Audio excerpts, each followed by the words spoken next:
Hey guys, all of the King's Fall challenges have now been released over the past 3 weeks. Here's how you would tackle each challenge and the loot you can obtain from each challenge completion. Warpriest was our introduction to challenge mode, and the way to defeat him is not as complicated as you would think. For each time you use an aura, basically a DPS cycle, the person who has the aura has to change each time. You can die and your entire team can wipe as long as the aura holder changes each time. Doing so will net you a 310 weapon, a 310 artifact, and a calcified fragment, at least on the normal version. Hard mode will net you a 320 weapon, a 320 artifact, and the Worm God's Servant emblem, along with all the rewards from normal mode as well. Golgoroth followed, offering up his challenge, and this seemed like a step up from the Warpriest challenge the previous week.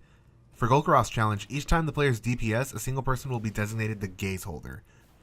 This means that you'll have Golgoroth's complete attention, while your team can jump into the pool of light that spawns from the orbs overhead and shoot Golgoroth. This challenge requires each member of your fire team to hold that gaze once per damage cycle.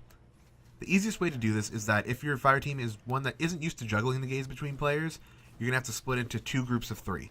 One grouped on the left and one grouped on the right. Next, you're going to want to label players 1, 3, and 5 to one group and 2, 4, and 6 to the other. Once player 1 gets the gaze, have everyone proceed as usual by jumping into the pool and doing DPS.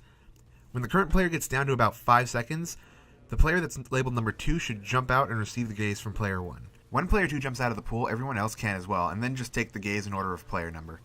Essentially, the only time DPS is happening is when player 1 has Golgoroth's gaze, if everyone else is not used to holding it. Repeat this process until Golgoroth is defeated, and you should complete the challenge.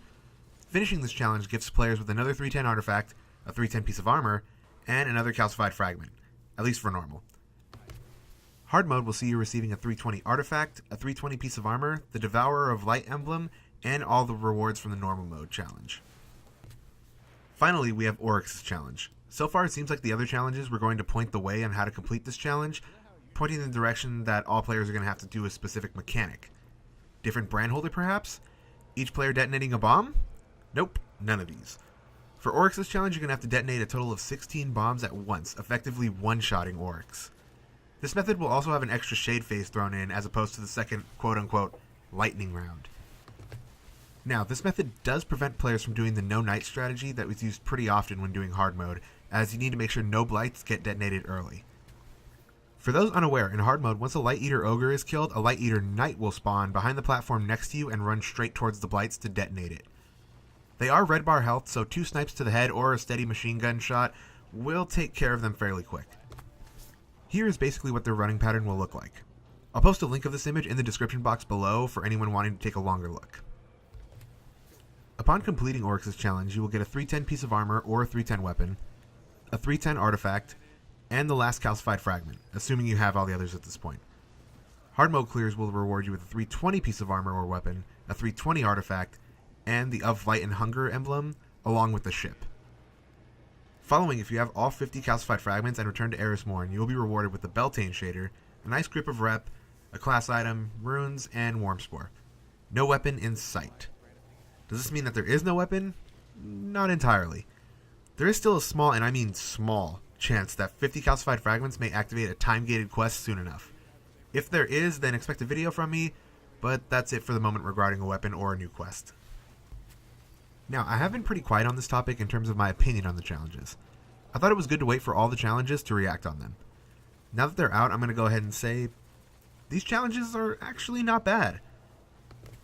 Basically, the challenges couldn't be something so insanely difficult that only a handful of groups were going to complete it.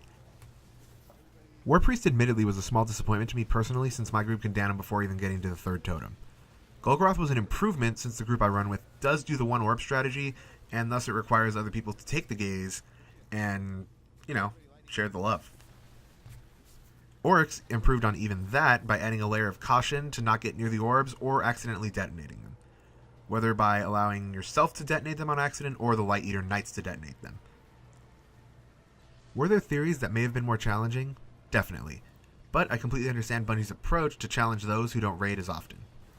So, that is all the raid challenges, and that'll about do it here, Guardians. Go ahead and leave a like if you enjoyed the video, and subscribe for more Destiny content. Thanks for watching.